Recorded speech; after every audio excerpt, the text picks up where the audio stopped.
Honnêtement, merci, la page était très bonne. Mais ce matin, j'aimerais vous parler du principe biblique de prendre de l'altitude pour prendre la victoire, pour remporter la victoire. En fait, la parole qui a été donnée va avec ce que je suis en train d'enseigner. Parce qu'on nous dit que c'est là ce qu'on doit aller. Maintenant, on nous dit, la parole que le Seigneur a donnée, c'est comment y aller. Donc, ouvrez vos oreilles. On ne sait pas parler, hein. Je ne savais même pas de ce que j'allais prêcher. Comme serviteurs de Dieu appelés à servir dans l'excellence, nous devons développer l'habitude d'aller dans les lieux élevés lorsque nous sommes combattus. Et le titre de mon message ce matin est « Va dans les lieux élevés ». Il y a une personne qui a dit Amen. Les autres aiment la terre. Je vais vous dire maintenant. Je vais vous dire maintenant. Beaucoup aiment la terre. Beaucoup se sentent à l'aise sur la terre. Lorsque nous sommes appelés à aller dans les lieux élevés. Ah ah. Donc, des fois, le Amen, là, c'est pas pour rien. Parce que ça sort du cœur. Amen. Amen. Ah, là, tout le monde est Amen, mais non.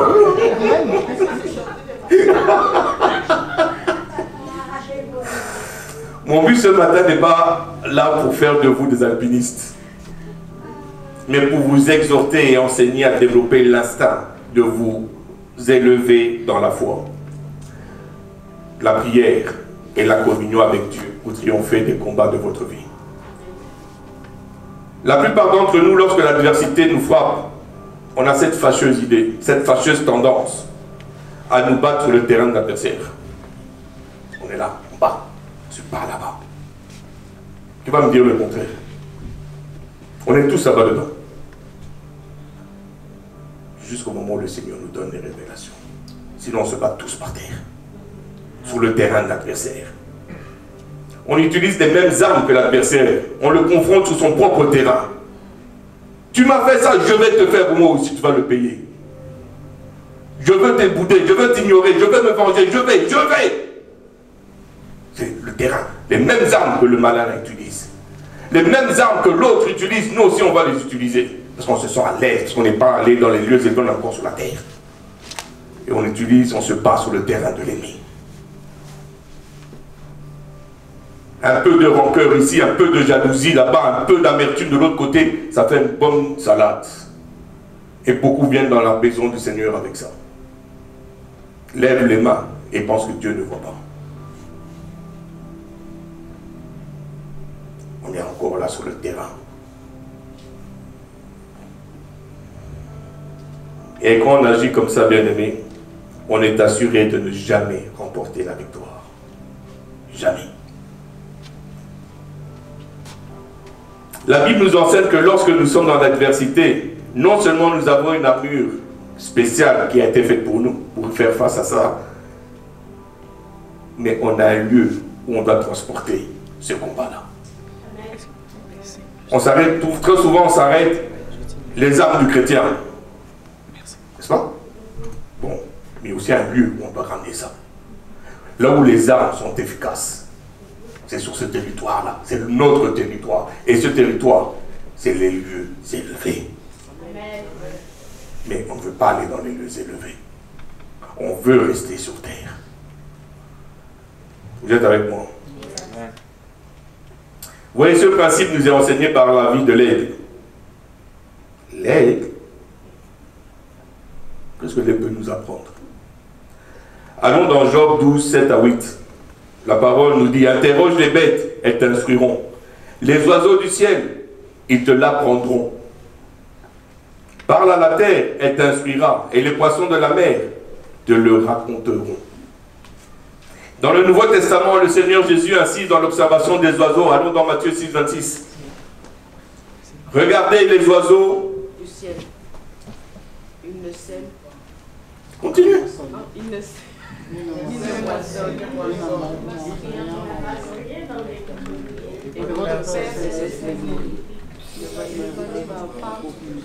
Ce qu'on apprend d'eux. Ce qu'on apprend d'eux. On a beaucoup de choses à apprendre. Et les oiseaux du ciel nous enseignent, en particulier l'aigle. Pour ceux qui me connaissent, ça fait longtemps, vous savez que l'aigle, c'est l'un de mes animaux préférés. C'est l'aigle. Il est puissant, majestueux. Tu le vois dans l'air, c'est comme waouh. Mettez-nous la première slide, s'il vous plaît. Regardez comment il est beau. Regardez comment il est beau. Regardez. Vous savez comment il est majestueux. Tu vois comment il est puissant. C'est quand tu le regardes, tu sens que il domine sur son territoire. C'est beau, hein?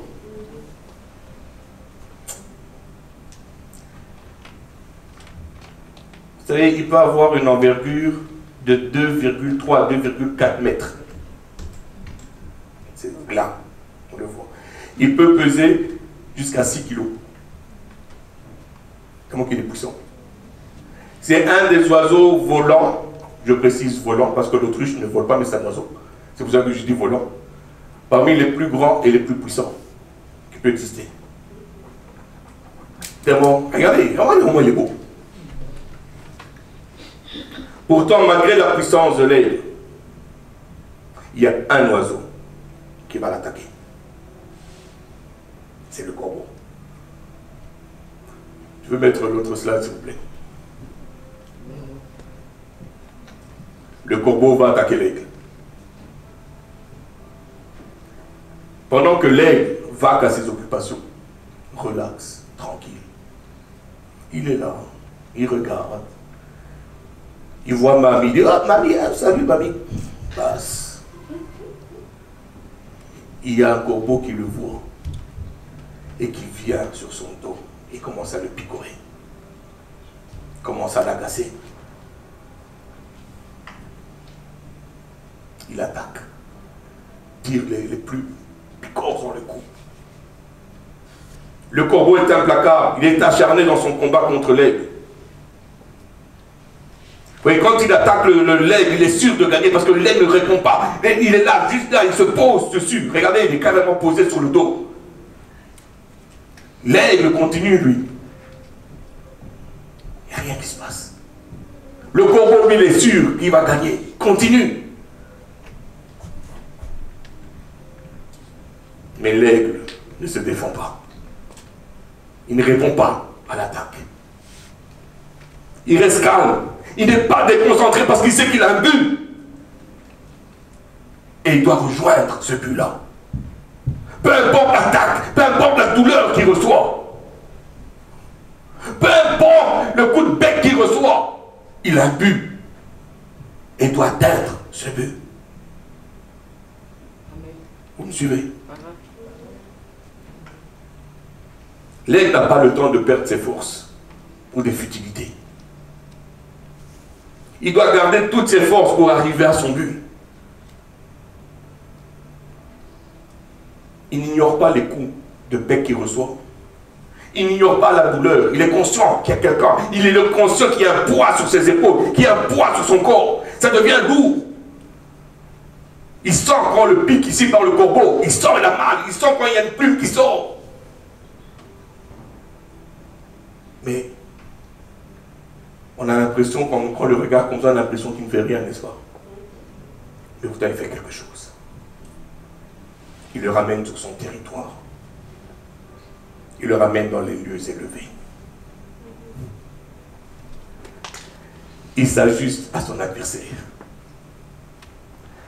L'autre, il pense qu'il est arrivé. Vous savez, quand j'étais en train de préparer la prédication, j'ai fait des petites recherches. Le corbeau vole à 500-550 mètres au-dessus. L'aigle peut aller jusqu'à plus de 6000 mètres. Ça veut dire que quand tu décolles, tu vois 18 000 pieds, tu peux rencontrer un aigle. Il arrive à 20 000 pieds. Tellement que c'est haut. Et pendant que le corbeau est en train de l'attaquer, lui n'a pas le temps à perdre. Il monte. Il prend de l'altitude. Et plus il monte, plus l'air se fait rare. Mais voyez ce qui se passe, c'est que lui, il a été créé pour ça. L'air a été créé pour ça. Ce qui veut dire que ses poumons sont faits pour ça, pour les lieux élevés. Il est habitué à faire son nid dans les cimes des montagnes. 3000 mètres, 4000 mètres, parce qu'il est habitué, son corps est fait pour ça. Mais le corbeau, lui, 500 mètres, c'est la limite. Et pendant que l'aigle monte, il arrive un moment, le corbeau tombe, par manque d'oxygène. Et l'aigle continue sa route, il n'a rien dépensé. Vous êtes avec moi? Amen. Allons dans Ésaïe 40, 31. Mais ceux qui se confient en l'Éternel, bonne nouvelle, ils prennent le vol comme les aigles, ils courent et ne se lassent point, ils marchent et ne se fatiguent point. Est-ce qu'on va dans les lieux élevés? Les 3/4 des chrétiens sont fatigués. Il n'y a rien qui change. Va dans les lieux élevés. C'est toujours la même chose. Va dans les lieux élevés. Tu veux que ça change dans ta vie? Va dans les lieux élevés. Regardez tous les patriarches, regardez tous les hommes de Dieu, les femmes de Dieu, dans la parole. Ils sont partis dans les lieux élevés. C'est pas en bas. Tout le monde. Pourquoi est-ce que nous, ça va changer? Oui, il y a certains moments dans notre vie où le malin va venir sur nous soudainement, comme les corbeaux. Il va nous déranger, il va nous picorer encore et encore. Et ces attaques peuvent prendre plusieurs formes. Elles peuvent surgir sous la forme de conflits dans nos relations, sous la forme de tragédie et de maladie, et etc., etc. Pour ce qui est de nos relations, bien que la plupart du temps, nos décisions ou nos comportements peuvent miner nos relations d'autrefois, elles peuvent être attaquées par l'ennemi. Et dans ce contexte, l'ennemi passe par les autres, ceux qui sont proches de nous principalement. Ça peut être la famille, ça peut être les amis, ça peut être les collègues. Il va passer par eux. Ceux qui sont proches, ce qu'on appelle l'esprit familier. C'est par là qu'ils vont commencer par nous attaquer. Vous êtes avec moi?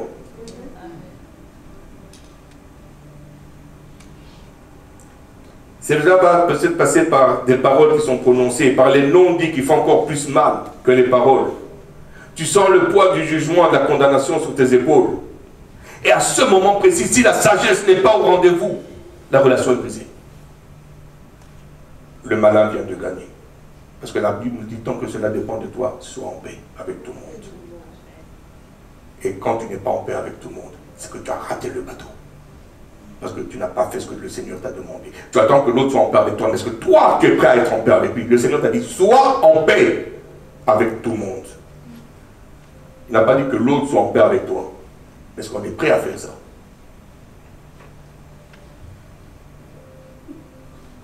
Amen. Amen. 3 personnes. Yeah. Au moins, je parle à 3 personnes. C'est beaucoup, c'est déjà plusieurs.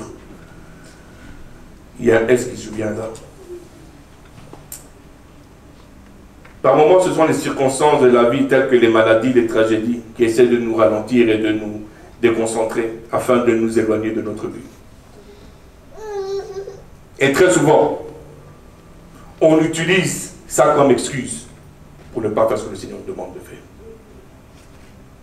Et on laisse le malin nous déconcentrer sur notre appel, sur notre vision, sur notre chemin. N'est-ce pas? Au lieu d'utiliser ça comme un tremplin pour aller de l'avant dans notre relation avec Dieu.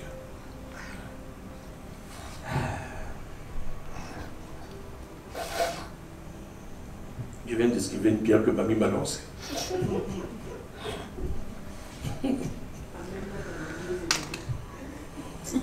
Alors bien aimé, faisons attention de ne pas utiliser ça comme excuse. Mais le tremplin est fait pour nous élever, pour nous aider à aller dans les lieux élevés. Et les déposer au pied de la croix. Vous savez, très souvent, c'est quand on a le cœur brisé, qu'on fait ce sacrifice de louange, d'adoration devant Dieu, qu'il te propulse dans les lieux élevés. Amen. C'est pas quand tout va bien. Quand tout va bien, tu fais que glisser sous la vague. C'est juste...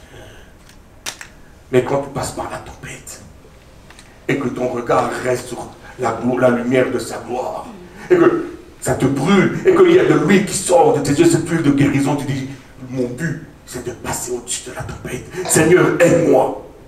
Et le Seigneur va utiliser le vent du Saint-Esprit pour te propulser et passer au-dessus de la tempête.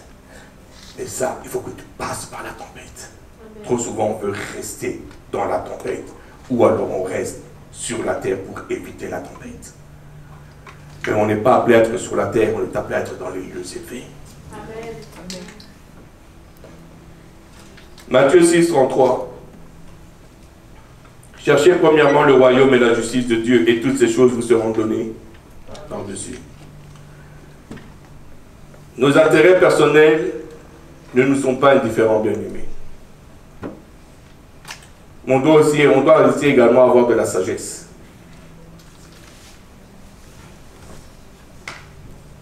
Ce qui est important, je vais vous le dire, ce qui est important, c'est de s'occuper d'abord des affaires de mon Père, que Jésus a dit. Est-ce que ça aussi c'est important pour nous? Nous occuper d'abord des affaires de Dieu. Et une chose que j'ai appris dans ma marche chrétienne, plus je m'occupe des affaires de mon Père, plus lui s'occupe de mes affaires. Amen. Vous savez ça? Plus je m'occupe des affaires de mon Père, plus lui va s'occuper de mes affaires. Cela ne veut pas dire que ça sera rose. Cela veut dire que ce que mon Père me demande est plus important que ce que moi je vis. Je ne nie pas ce que je vis. C'est dur, c'est pénible, ça me brise, ça me change. Je n'aime pas. Mais, Seigneur, toi, qu'est-ce que tu veux? Amen. Et je me plie à ce que mon Père veut. Et pendant que je suis en train de faire ce que mon Père me demande de faire, lui prend soin de moi. Amen. Je ne vais jamais oublier. Il y a eu un moment donné, j'essayais de changer certaines histoires légales. Et il y a un frère de l'église qui vient, qui me dit, Tony, le Seigneur me dit de te dire, be still. Mais comment tu vas dire ça, be still? Sois tranquille. Arrête. Arrête de faire tout ce que tu fais là. Sois tranquille, Dieu est en contrôle. Ça a fonctionné pendant 2 jours, je ne vais pas vous mentir. 3e jour, j'ai repris encore mes affaires. Ah, j'ai continué, bien même. Encore 2 fois plus. La semaine d'après, la personne vient me dire, je ne sais pas qu'est-ce qui se passe, mais le Seigneur me dit de te dire encore, tranquillise, ça va aller. Il est en contrôle. Je dis, bon ben, ok. Et je ne vous mens pas, je n'ai rien fait. Mais j'ai vraiment lâché prise. Avant la fin de la semaine, je veux recevoir des lettres.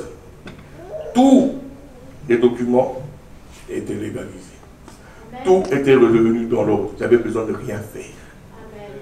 Mon Dieu a pris soin de mes affaires. Pendant ce temps, je servais dans l'église. Pendant ce temps, je donnais gloire à mon Dieu. Pendant ce temps, j'étais à l'écoute. Qu'est-ce que tu veux que je fasse, Seigneur, ensemble? Que veux-tu qu'on fasse ensemble? Amen. Je servais et je continuais de servir. Encore et encore.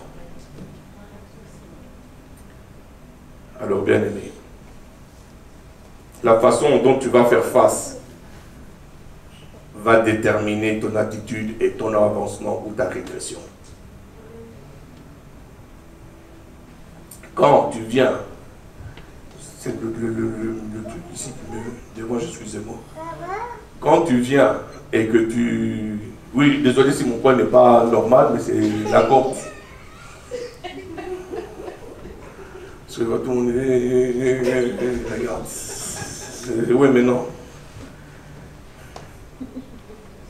La façon dont tu vas faire face va déterminer ton attitude, ton avancement, ta régression. Très souvent, on oublie ça. Très souvent, on veut montrer que c'est juste ça, tout le monde le fait. Mais ça peut te faire descendre de 4000 pieds ou 2000 mètres ou te faire monter de 2000 mètres. Ça. Amen. Pas besoin de ça. Des fois, un petit pas, naturellement, spirituellement, tu viens de faire un pas de géant. Tout comme tu peux regresser aussi dans un pas de géant. Faites attention et faisons attention. Une simple décision peut nous faire reculer et peut nous faire avancer. Un simple non-pardon. Toi qui étais à 20 000 pieds, 6 000 mètres, parce que tu n'as pas pardonné, tu tombes à 0. Et tu continues ton chemin et tu penses qu'il n'y a rien qui a changé dans ta vie. Mais là où tu es à zéro, vous savez qu'est-ce qui se passe? C'est là où le serpent se trouve. Non seulement on t'a terrassé, tu ne peux plus avancer, mais tu vas faire face au serpent. Tu viens d'avoir 3 combats. Juste avec le non-pardon. Juste en refusant de relâcher. Je peux aller encore et encore avec plusieurs autres. Juste pour vous dire, la façon dont tu vas faire face va déterminer ton attitude. Amen. Amen. Beaucoup d'entre nous, on va dire les vraies choses, on est en famille, hein. Beaucoup d'entre nous combattons avec les mêmes armes que les autres et sur leur territoire. Et cette erreur peut être fatale. Pourquoi je dis ça? Parce que le combat est pris là où l'ennemi est le plus fort. Voilà pourquoi. Là où l'ennemi est le plus fort, c'est là que nous on va se battre. S'il parvient à te garder là où tu es, là où il est le plus fort, regarde. Mignon,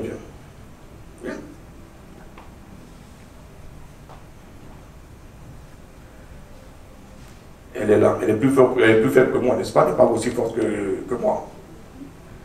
Tant aussi longtemps que je la maintiens ici, elle ne peut pas me faire face. Bouge. Je la maintiens. Je la laisse là, elle ne peut pas. Mais si elle monte, même si elle est un peu plus faible que moi, mais parce qu'elle est en Christ, elle devient plus forte que moi. Ce qui fait que, même si je suis en train de l'attaquer, tant aussi longtemps qu'elle prend de l'attitude, il va arriver un moment, tu peux venir dans le dos. J'aurai plus le sang d'emprise, parce que je suis bas et je tombe. Merci beaucoup, ma grande. Et très souvent, c'est parce que nous, on fait. Nous, on veut se battre là où l'ennemi est fort. Et tu dis, non, non, non, non, t'as pas compris. Prends de l'attitude. Et je vais me battre avec toi. Parce que là-bas, non. Laisse-le. Et vous voyez, le problème qu'il y a, c'est que très souvent, le but de l'ennemi n'est pas de nous vaincre. Parce qu'il sait qu'en Christ, on est plus fort que lui. Mais c'est de nous retarder dans la paix que Dieu a mis dans notre vie. Amen. Ah! S'il arrive, il a gagné. Il sait que Christ est déjà trop fort pour lui. Il sait qu'il a déjà perdu. Il dit, mais si seulement je peux te déconcentrer, si seulement j'arrive à te déconcentrer et qu'il prenne du retard dans son appel, dans la vision, j'aurai gagné. Et très souvent, on lui donne comme cadeau. Parce qu'on agit sur son territoire, on lui dit, tiens, on est des êtres humains, c'est normal. N'est-ce pas?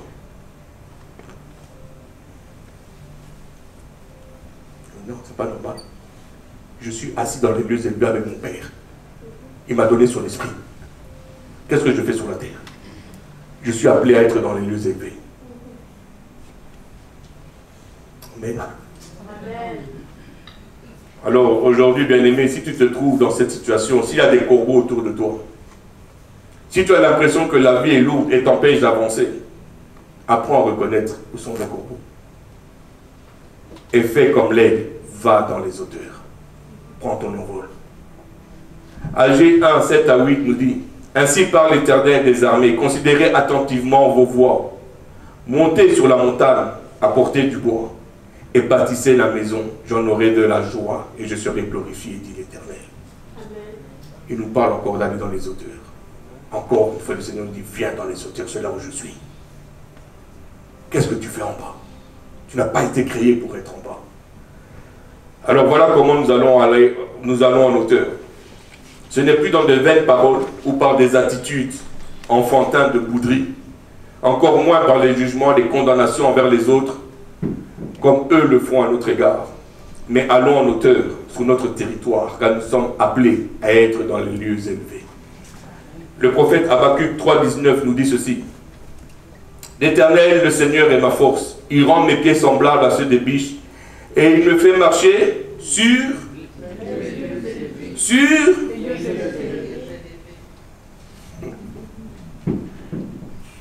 Par la prière, en pardonnant avec amour et bénédiction, nous pouvons avoir la victoire sans nous fatiguer. En persévérant dans la paix et la joie de notre Seigneur. Aller sur les lieux élevés, c'est simple. C'est simplement obéir à la parole de Dieu. C'est juste ça. C'est juste ça. Tu dis, cherche-moi, est-ce que tu le cherches? Connais-moi, est-ce que tu cherches à le connaître? Viens dans ma présence, est-ce que tu vas dans sa présence? Obéis, est-ce que tu obéis à la parole de Dieu? Ou bien tu as toujours une excuse? Tu as toujours une raison? Tu veux toujours passer quelque chose avant lui, avant ta relation avec lui. Est-ce que...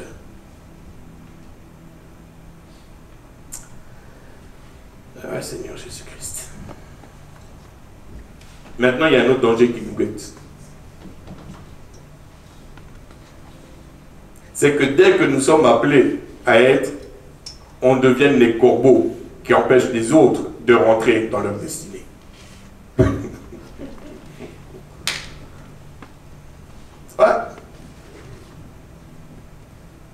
Ça peut arriver.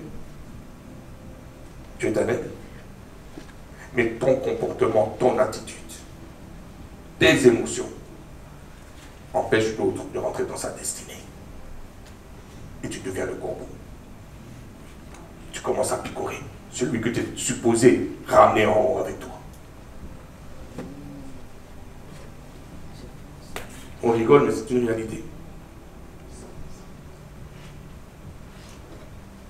Oui, nos comportements, nos agissements, nos paroles, nos émotions enfantines, puériles, malheureusement, le corps du Christ en est rempli de ces personnes-là. Tu m'as dit ça, je te goûte.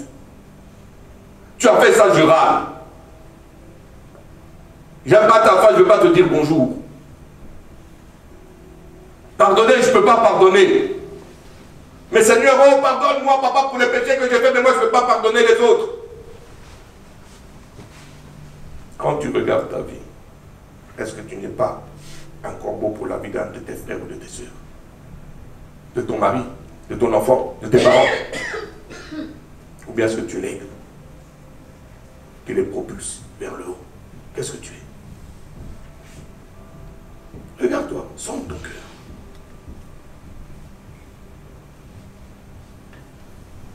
C'est... Et je veux vous garantir que si on agit en tant que les corbeaux, on ne sera pas tenu pour innocent devant le royaume de Dieu ou devant le Seigneur.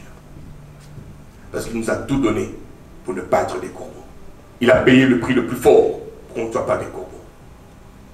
Mais si tu choisis d'être corbeau, par orgueil, par vengeance, tu ne seras pas tenu pour innocent.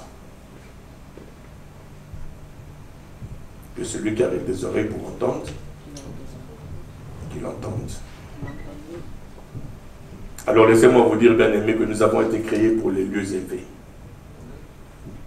On a été créés pour aider les autres à aller dans les lieux élevés. Et non pas pour être les corbeaux de leur vie. Dans la vie de ton frère, de ta sœur. Es-tu un corbeau ou es-tu un aigle?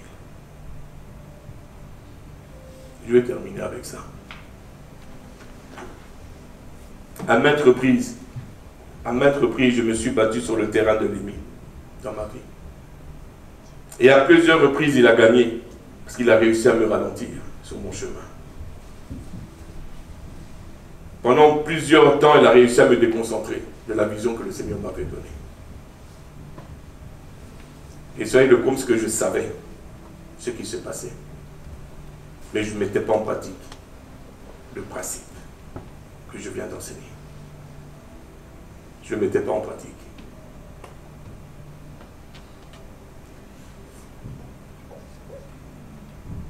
Mais par sa grâce, il m'a relevé et j'ai appris.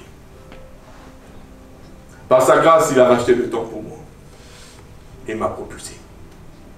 Et aujourd'hui, je ne vais pas vous mentir, j'apprécie les lieux élevés. C'est pas facile. Mais quand tu y arrives, tu sens que c'est pour ça que tu as été créé.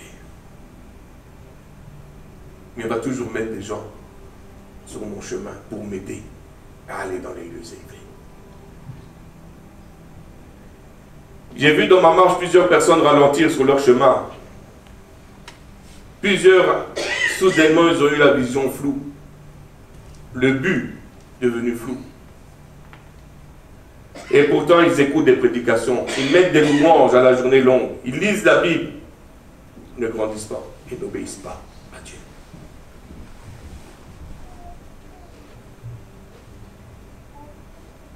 Ils n'arrivent jamais à aller dans les lieux élevés.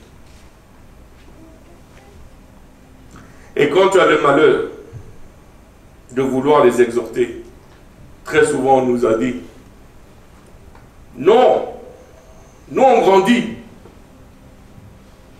J'écoute des prédications, je lis ma Bible, je prie, comment tu peux dire que je ne grandis pas?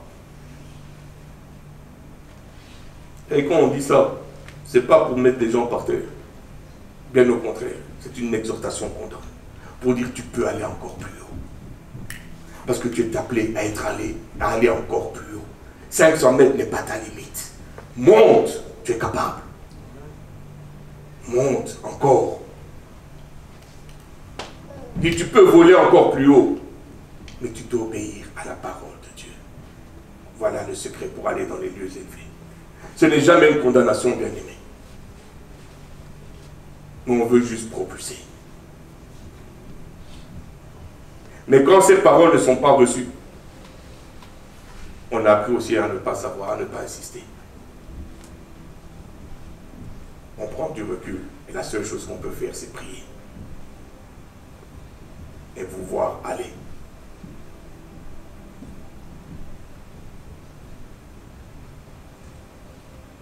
Bien-aimés ensemble, allons dans les lieux élevés et cherchons à faire en premier la volonté de Dieu. C'est ce qui est important. Laissez-moi vous raconter une histoire que j'ai entendue qui va imaginer ce que je suis en train de dire. Un jour, un homme voyait un aigle voler à 30-40 mètres du sol. Il tournait en rond et puis redescendait au même endroit. Il le voit faire une fois, 2 fois, 3 fois, 5 fois. La personne était préoccupée, inquiète, ne comprenait pas qu'est-ce qui se passait. Il se dit, sûrement que l'aigle a vu quelque chose, qu'on sait que l'aigle a une vue perçante. Et sûrement qu'il a vu sa proie, c'est pour ça qu'il retombe. Et la personne se précipite vers l'endroit où il voyait l'aigle tourner en rond. Et quand il arrive sur place, il se rend compte que l'aigle a une corde attachée à sa patte qui fait 30 à 40 mètres de haut. Et que l'aigle prenait son envol, allait à la limite de la corde, tournait en rond et redescendait à la même place dans sa cage. Il ne pouvait pas aller quelque part d'autre. La personne voyant à qui appartenait l'aigle lui dit, mais l'aigle n'est pas fait pour ça, libère-le. Et la personne, le propriétaire de l'aigle lui dit, c'est mon oiseau, je fais ce que je veux avec. Qui es-tu toi? La personne lui dit, je veux payer, je vais acheter l'aigle. Je suis prêt à payer n'importe quoi, mais je vais acheter l'aigle parce qu'il était pris de compassion. Il paye, il achète l'aigle. Et la première chose qu'il fait, c'est qu'il enlève la corde. Parce que l'aigle est appelé à aller dans les hauteurs. Il ne peut pas rester là. Et il prend l'aigle, il le jette dans les airs. L'aigle monte 30 mètres, 40 mètres et redescend. Et il se remet dans la cage. L'aigle n'a pas compris qu'il était libéré. Quand j'entendais cette histoire, ça m'a fait penser à nous. On ne se rend pas compte qu'on a été libéré par notre Seigneur Jésus-Christ, qu'il a payé le prix, qu'il nous a rachetés. On reste 30 mètres. On a fait ce qu'on a l'habitude de faire. Et puis on retourne dans notre cage. Parce que c'est notre zone de confort. Et puis on ressort. Et on monte encore 30 mètres, 40 mètres. On pense qu'on est encore attaché. On pense qu'on est encore enchaîné par le péché. Et puis on revient encore, on se remet nous-mêmes dans notre propre cage. Mais Dieu dit, hey, mon enfant, tu es libre. Obéis-moi et tu vas voir comment ce que tu vas prendre à la hauteur. Tu vas aller dans les lieux élevés. Bien-aimé, tu n'as plus de compte. Tu es libre. Va dans les lieux élevés. Amen. Amen. Alléluia.